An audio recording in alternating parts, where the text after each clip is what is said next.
Salut à tous, j'espère que vous allez bien. Aujourd'hui, on se retrouve pour l'édition du 2 avril. On va commencer avec le humanitaire tué à Gaza. Benjamin Netanyahu a mis une frappe israélienne non internationale. 7 membres de l'ONG américaine World Central Kitchen sont morts lundi. Les États-Unis, l'Australie, l'Espagne et la Pologne, d'où a été originaire des victimes, exercent des explications d'Israël. Nos forces ont frappé involontairement des innocents à Gaza mardi 2 avril. Benjamin Netanyahu a présenté la frappe israélienne qui a tué 7 militaires de l'ONG américaine World Central Kitchen lundi comme non intentionnel. Cela se produit en temps de guerre et nous enquêtons jusqu'au bout, a promis le Premier ministre israélien. Nous sommes en contact avec le monde concerné et nous ferons tout pour que cela ne reproduise plus. Ok. Les victimes, nationalité australienne, britannique, polonaise, américo-canadienne et palestinienne, d'après World Central Kitchen, qui a assigné de la nourriture dans la bande de Gaza. C'est complètement inacceptable. L'Australie exige que tous les responsables de la mort des travailleurs humanitaires rendent des comptes, a déclaré le Premier ministre du pays, Anthony Albanese. Nous, la nation Israël a promis enquêter sur ce qui se passait, aussi récemment une porte-parole de la démocratie américaine. Plusieurs ONG mettent leur activité en pause. Après ce drame, World Central Kitchen a annoncé la suspension de ses activités dans la région. L'ONG américaine Night and Refugee Aid a décidé de faire la même. Acheminer de l'aide de manière sûre n'est plus fiable. Dans l'esclave palestinienne, regrette l'organisation. La présence de longue date d'ANRA dans les territoires palestiniens occupés, qui s'étend plus de 55 ans et a traversé de multiples conflits, a souligné la qualité de cette institution. Une partie de l'aide humanitaire va repartir vers Chypre. Samedi dernier, environ 332 tonnes d'aide avaient quitté Chypre par voie maritime en direction de Gaza, mais après la frappe israélienne qui a tué les 7 employés de l'ONG, les 2 tiers restants vont être menés au port de Lakarna, explique au Guardian, le porte-parole du ministre des Affaires étrangères chypriote, soit que 200 tonnes. L'armée israélienne promet une enquête. Sous pression de la communauté internationale, l'armée israélienne a promis d'ouvrir une enquête pour examiner plus en avant ce sérieux accident et limiter le risque qu'un élément se reproduise. Selon l'ONG, malgré la coordination avec les forces de défense israéliennes, le convoi a été touché alors qu'il quittait l'entrepôt de Deach al-Bala où l'équipe avait déchargé plus de 100 tonnes d'aide alimentaire. Voilà. Deuxième info de la journée. Guerre dans la bande de Gaza, ce qu'on sait de la mort de 7 militaires de l'ONG World Central Kitchen dans une ferme israélienne. Il livrait de la nourriture lundi à quand ils ont été bombardés. Benjamin Netanyahu présente cette frappe comme non intentionnelle. On l'a lu l'article. Ensuite, info, info politique. Julien Baou a démissionné de parti de l'écologique EELV. Accusé de violence psychologique, les députés a également démissionné du groupe écologique à l'Assemblée nationale. Le député écologique Julien Baou a démissionné du parti écologique.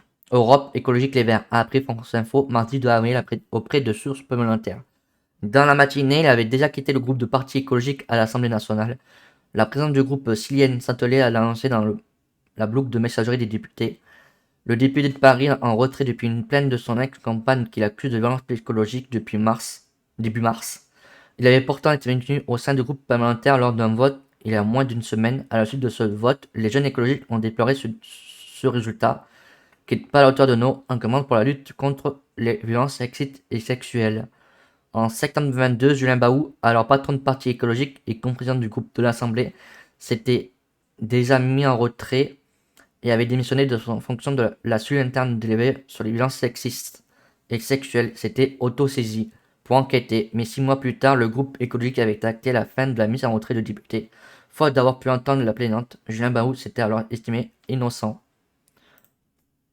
Ensuite, l'info, témoignage, groupe de niveau collège, comment enseignants, parents et élèves apprennent la réforme. À partir de la rentrée 2024, les élèves de 6e et 5e seront partis en 3 groupes pour les mathématiques, le français. France Info a interrogé des professeurs, des parents et des jeunes concernés sur cette nouveauté. Je n'en parle pas à mes élèves, car cela va être douloureux pour eux. Je nie ce moment dans ma tête. Témoigne avec amertume et lit, professeur de mathématiques au collège Amiral Lejeune à Amiens, Somme.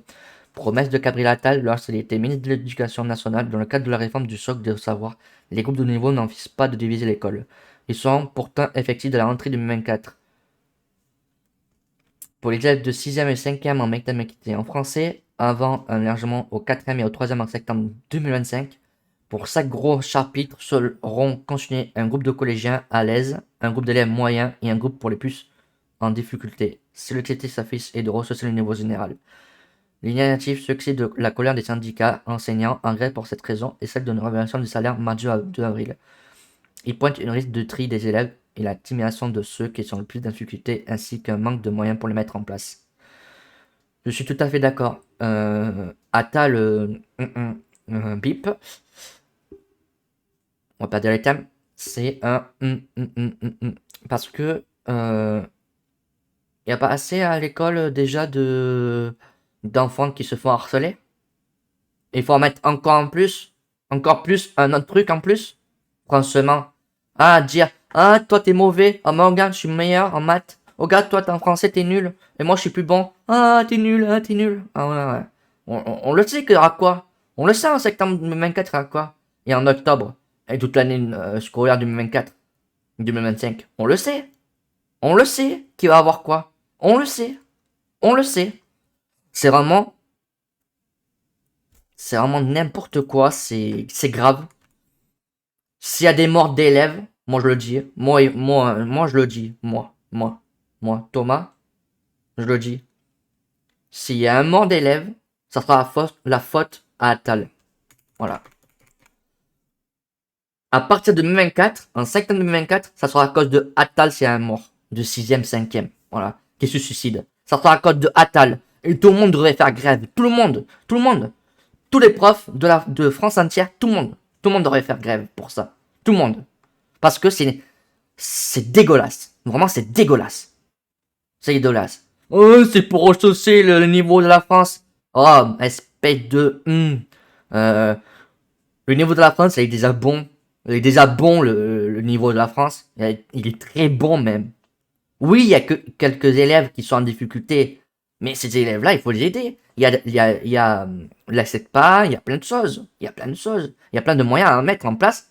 Au lieu de dire, on va faire 3 groupes. Un, t'arrives. Un, moyen. Et un, t'es nul à chier. Donc, on va te mettre là. C'est quoi ça? Bah, si l'élève est en difficulté, tu le mets en SECPA. C'est tout. Il y a ces moyens-là. Dans plein de pays du monde, il n'y a pas ce système-là. Il n'y a que un moyen. Si t'arrives pas, va te faire... vous comprenez? Voilà. C'est vraiment dégueulasse. Bon, j'arrête de lire parce que sinon je vais m'énerver encore plus. Parce que c'est un truc, ça, je prends à cœur parce que je suis... voilà, quoi. Je sensibilise déjà beaucoup de personnes pour ça. Beaucoup de personnes. On est beaucoup aussi sur Internet à faire. Et ce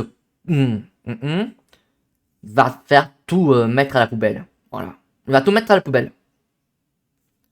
Adèle, professeur de français à Bobigny. On leur apprend quoi de l'entraide et du travail de groupe, de la vie en société.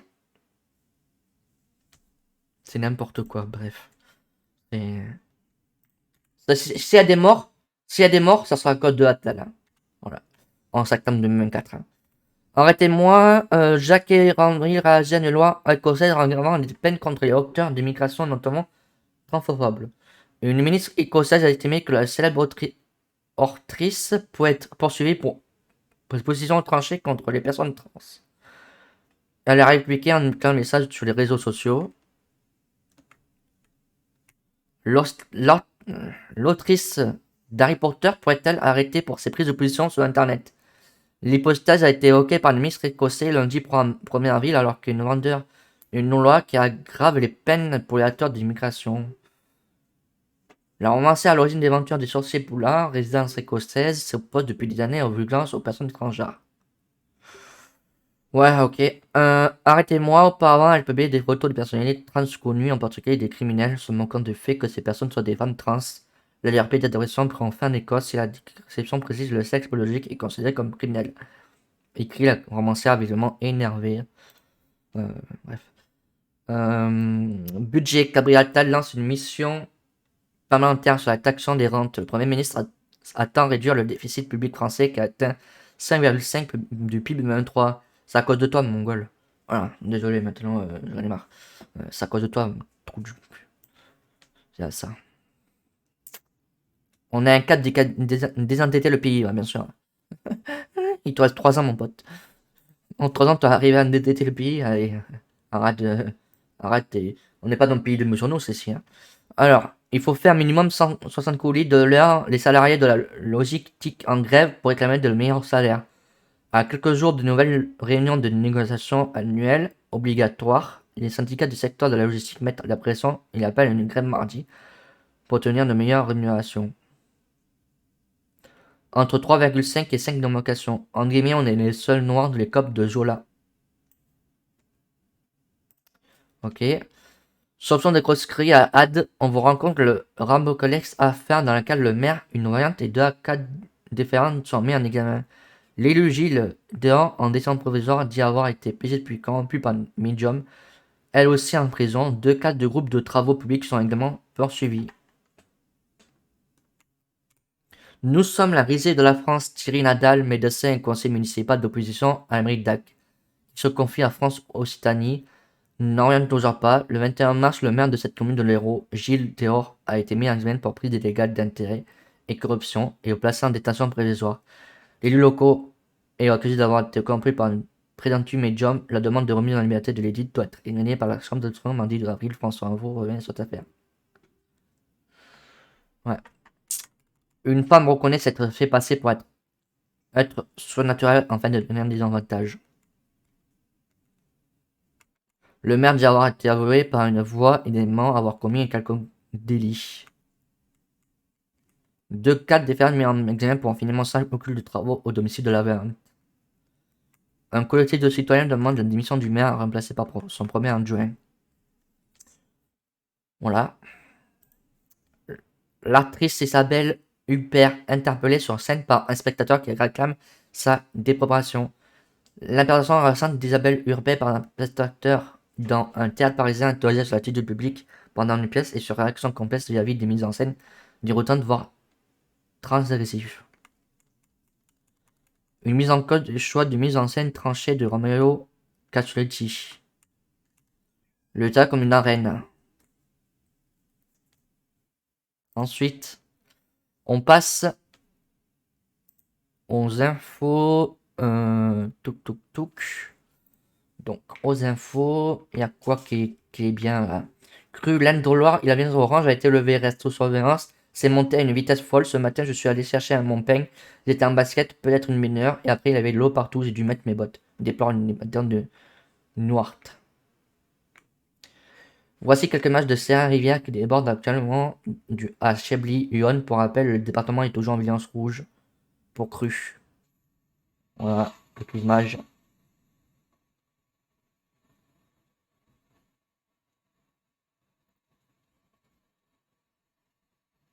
Quelques images.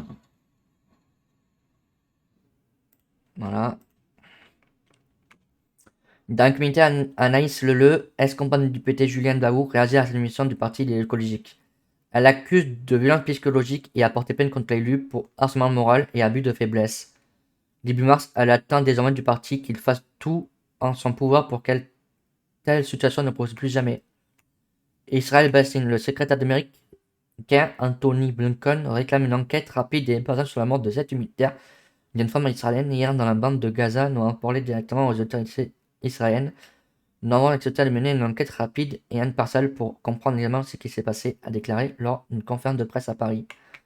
RATP, le trafic sera normal sur la zone de réseau de la RATP jeudi malgré un appel de la grève de la CGT. Annonce la direction. Le 21 mars, la CGT avait appelé à cesser le travail le 4 avril afin de réclamer le versement des prochains mois d'augmentation de salaire négocié avec la direction. En début de printemps, l'accueil des Respution débute dans les forêts de Tarn, originaire du département. Gérard Boujane est l'auteur de l'ouvrage 25 recettes de Risponchan et donné un défi réinventer la cuisine de ses pousses amères qu'on appelle aussi tamière. C'est ça. Hein. Voilà, un reportage de France 2.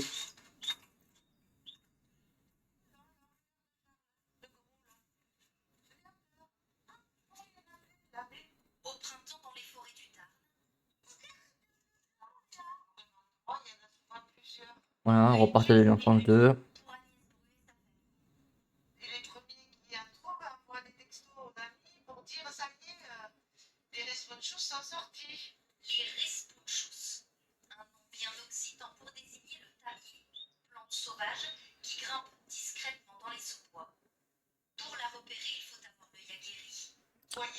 Voilà, je vous mets quelques extraits parce que sinon on n'a pas le droit normalement. Ensuite, les températures du mois dernier en Allemagne ont été les plus chaudes jamais enregistrées dans le pays selon les chiffres préliminaires du service météorologique allemand.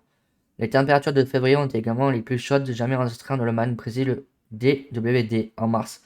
Les températures moyennes étaient de 4 degrés au-dessus de la moyenne de la période 1991-1990 et de 2,9 et au-dessus de la moyenne de la période entre 1991 et 2020. Ensuite, un enfant a chuté sur son jeu en ligne préféré, la sœur d'une petite fille qui est la cible de la moquerie sur les réseaux sociaux. Une rumeur lancée sur un groupe WhatsApp Barrière Jeunesse édite un guide non au cyberment à destination des enfants âgés de 7 ans et 12 ans.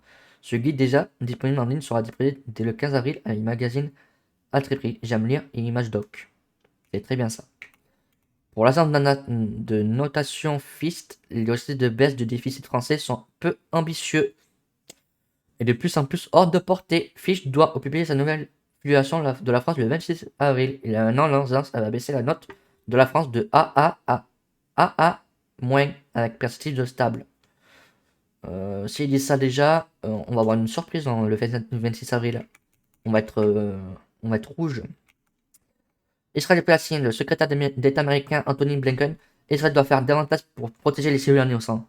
Dans la bande de Gaza, ses propos font suite à la mort de 7 militaires de l'ONG World Central Kitchen, tués dans une frappe israélienne lundi dans la cale palestinienne. Israël-Palestine, les réactions se multiplient après la frappe d'Israël qui a tué 7 militaires hier dans la bande de Gaza. Berlin réclame une enquête rapide et approfondie de la part d'Israël. Les travailleurs militaires doivent pouvoir faire leur important travail en toute sécurité dans le monde entier et aussi à Gaza. Il ne faut pas que cette situation comme cela puisse se reproduire, a déclaré sur X Annela Baerbock, le ministre des Affaires étrangères allemande. Ensuite, l'acteur Samuel Le Bihan était invité de France Info aujourd'hui à l'occasion de la journée mondiale de sensibilisation dans l'autisme. La vie du comédien a en effet atteint le ton hostique, aborder ce sujet pour voir en parler, c'est déjà éveiller les consciences, souligne l'acteur. Il n'y a pas Israël. Attendez, on va regarder. Israël en même temps. Israël, Iran. Parce que il y avait ça.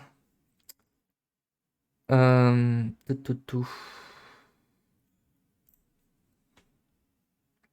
Un raid imputé à Israël détruit. Ah là là. Détruit un consultat iranien en Syrie faisant 13 morts dont 7 gardiens de la révolution. Moscou met en garde l'État hébreu contre les conséquences extrêmement dangereuses d'une telle attaque pour la région. Des frappes imputées à Israël ont détruit lundi une annexe de l'ambassade d'Iran Damas. Le corps des gardiens de la région, l'armée idéologique de la République islamique d'Iran, a annoncé lundi que 7 de ses membres, dont 2 commandants, ont été tués dans ce raid inédit. Le bâtiment a été attaqué par des avions du combat F-35 et 6 missiles, a précisé l'ambassadeur d'Iran en Syrie, à des journalistes, avertissant que ce pays apportera une réponse décisive à cette attaque. Le bilan des frappes intubées à Israël ayant détruit lundi le consultat iranien à Damas est de 13 morts, dont 7 membres des gardiens de la révolution iranienne, selon les divisions d'État à Téhéran. Mardi, l'Observatoire israélien des droits de l'homme a de son côté fait état de lundi soir un bilan total de 11 morts, contre 8 annoncés dans un premier temps. L'ONG basée au Royaume-Uni, qui dispose d'un important réseau en Syrie, évoque parmi les victimes 8 Iraniens, 2 Syriens et un Libanais, tous des combattants. Aucun civil, a déclaré la Rami Adel Rahman, son directeur. Dans un communiqué, les gardiens de la révolution ont condamné avec force l'attaque en confirmant que de hauts gradés de la force, code Mohamed Zera Zaidi et Mohamed Aldi Zadjin Rahimi, faisant permis d'effectuer la force code unité d'élite du corps des gardiens de la révolution islamique chargée des opérations extérieures. Je ne dirai rien, moi. Téhéran, Damas et Moscou pointent Israël. Comme par là, la réaction de la République d'Iran et des alliés n'ont pas daté. Le ministre israélien des Affaires étrangères s'est entretenu avec son homologue syrien lundi après-midi. Au cours de cet appel, Hossein Amir a considéré l'attaque de Damas comme une violation de toutes les obligations de convention internationale et imputé les conséquences de cette action au régime sioniste. Il a souligné la nécessité d'une réponse sérieuse de la communauté nationale et de telles actions criminelles selon le communiqué du ministère. Ouais, l'hôpital qui se fout de la charité, hein. Parce que ils ont fait quoi les Syriens à leur peuple? Envoyer des bombes sales. C'est pas des crimes de guerre hein, qui disaient eux. Hein. Non, non, je à peine. Hein. Donc l'hôpital qui se fout de la charité. Hein. Si c'était un autre pays, je pourrais dire oui, allez. Mais là, l'hôpital qui se fout de la charité, vraiment, c'est grave. Hein. Le ministre syrien de la Défense a affirmé pour sa part que l'ennemi israélien a lancé des frappes iraniennes depuis le Golan syrien occupé, visant l'annexe de l'ambassade iranienne à Damas. L'attaque a détruit l'ensemble de le bâtiment, tuant et blessant toute personne qui s'est trouvée. Des travaux sont en cours pour occuper les corps et sauver les blessés.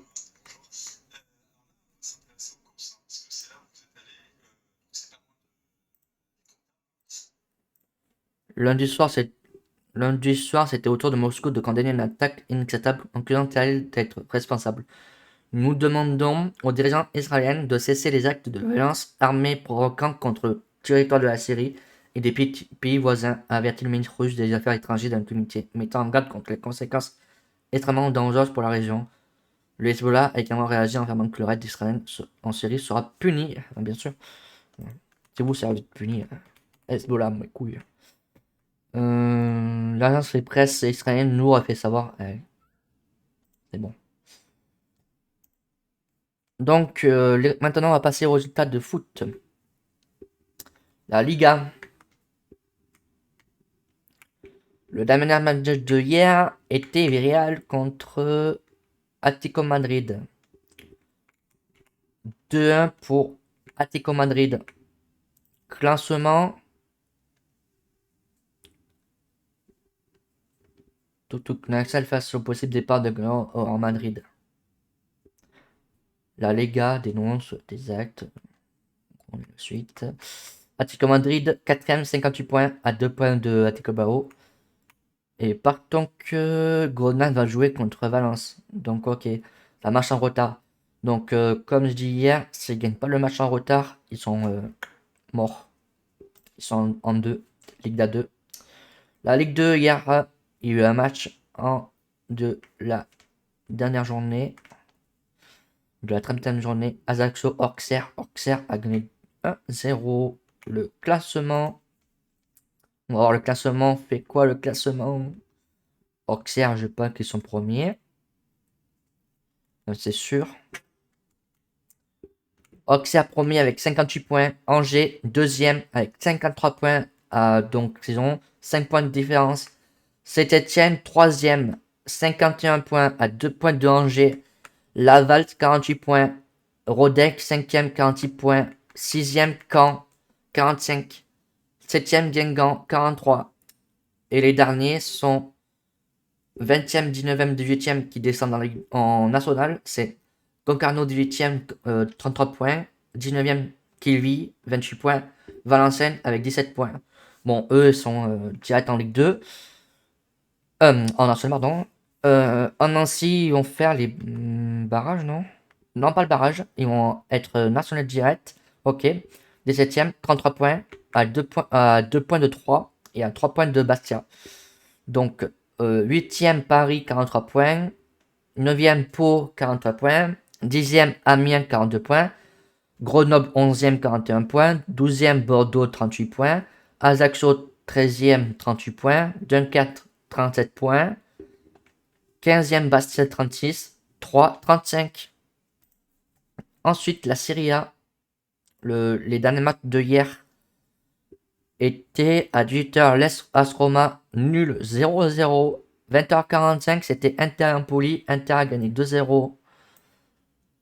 Pas le calendrier, pardon. Le classement, je m'ai trompé. Classement. Le classement, c'est premier. Inter, 79 points. Deuxième, AC Milan. AC Milan, 65 points. Ils ont tout 14 points d'avance. Donc c'est bientôt fini. Hein. Il y a 8 journées qui restent. Donc 8, ça fait 16. Ça fait 24 points qui restent à mettre en jeu. La Juventus, 3e, 59 points.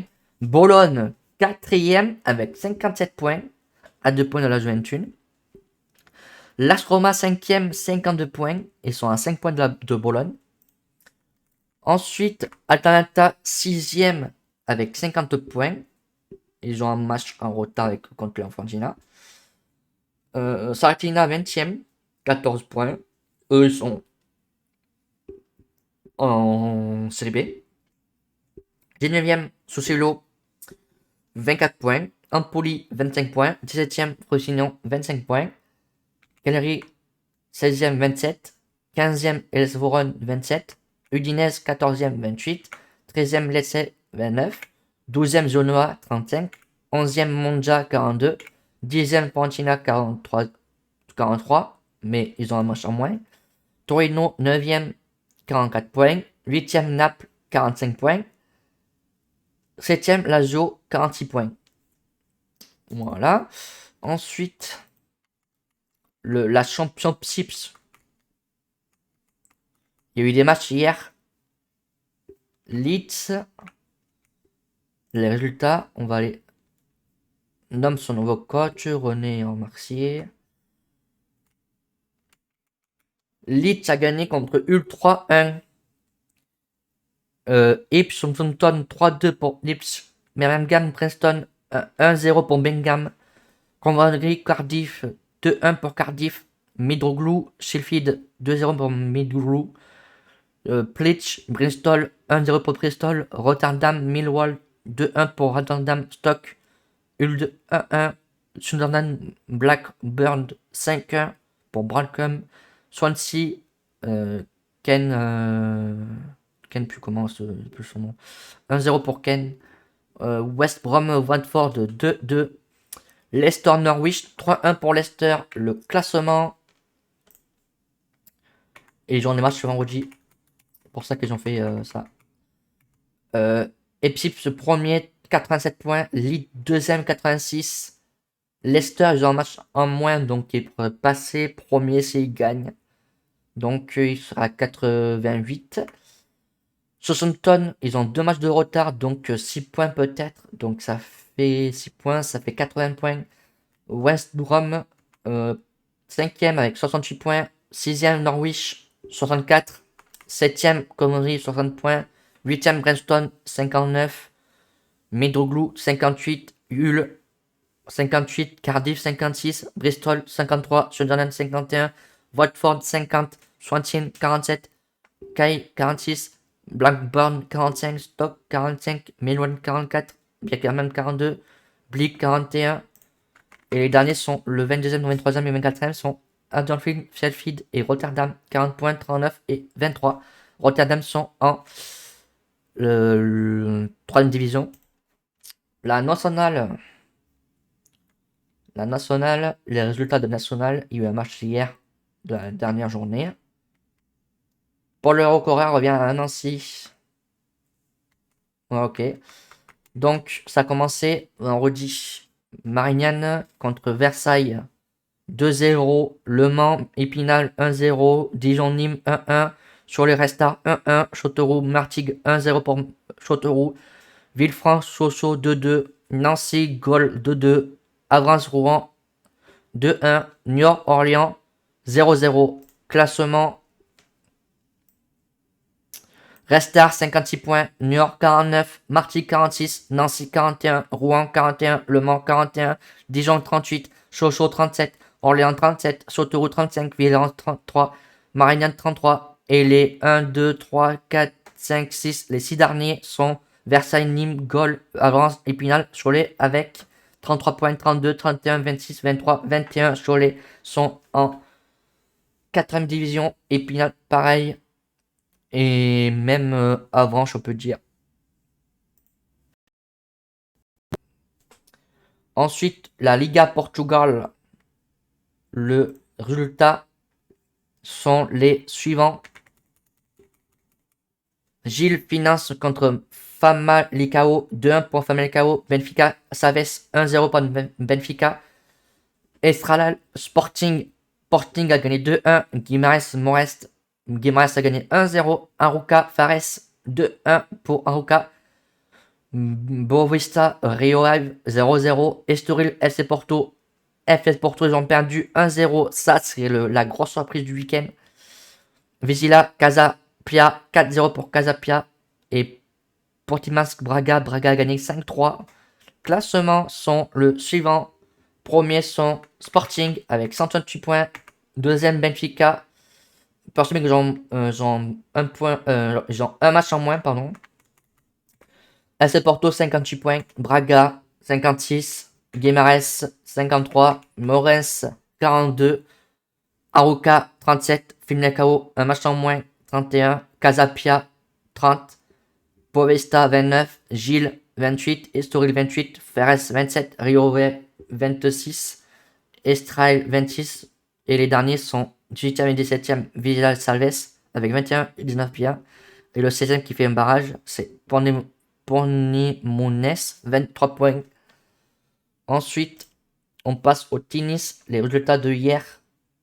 Bautista contre Kei a gagné 7-2-0. Thiem a fait 2-1. Pouille a perdu contre Borges 2-1. Ensuite, Djurkovic, Nakashima 2-0 pour l'américain. L'américain Kipspon a perdu contre Berge. Le belge 2-0. Van contre Munar. Munar a gagné 2-0. Kotov contre Berchari 2-0. Kotov. Navon Dougas. Navon a gagné 2-0. Jakua Higen. Jean-Wakua a gagné 2-0. Linen a gagné contre Martix 2-0. Sirev a perdu contre Tomova 2-1. Kopstev Saville 2-1 pour Saville. Wojnacki Kessler Wask a gagné 2-0. Leskiri Christian 2-0. Cornet a perdu contre Animoka 2-0. Russe Voilé 2-1.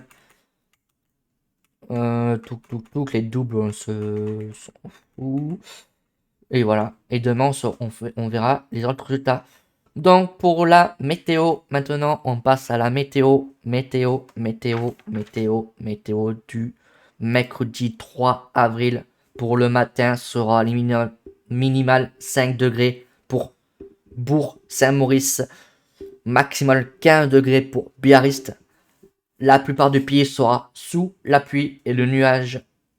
Le nord, Paris, Grand Est, Bourgogne, Auvergne, Rhône-Alpes, Normandie, Centre Val de Noir, Bretagne, sauf Brest qui sera en éclaircie. La Nouvelle-Aquitaine, le nord et la Corse sont nuageux ou la pluie. Ensuite, soleil pour le sud de la Nouvelle-Aquitaine, l'Occitanie et le PACA. Voilà, l'après-midi sera les températures minimales 11 degrés pour Bourg-Saint-Maurice, max 20 degrés pour Birminghan.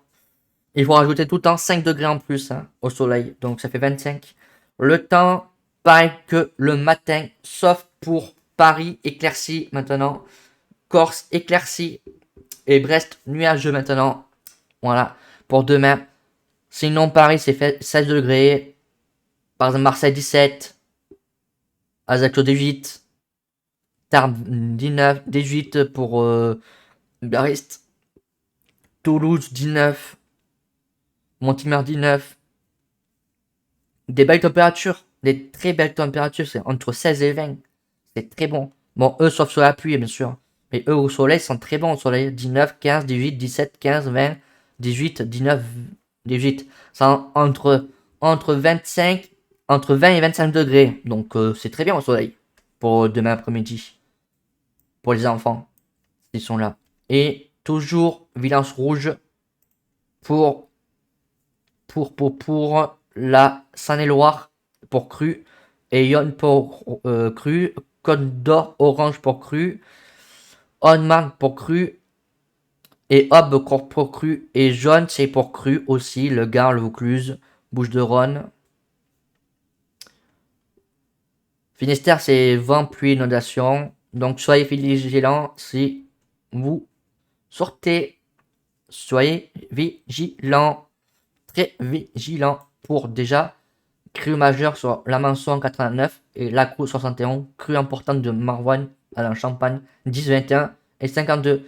Donc si vous êtes dans ces départements-là, faites très attention à vous. Merci d'avoir suivi pour ce journal-là et on se dit à demain pour le journal du 3 avril à 18 h.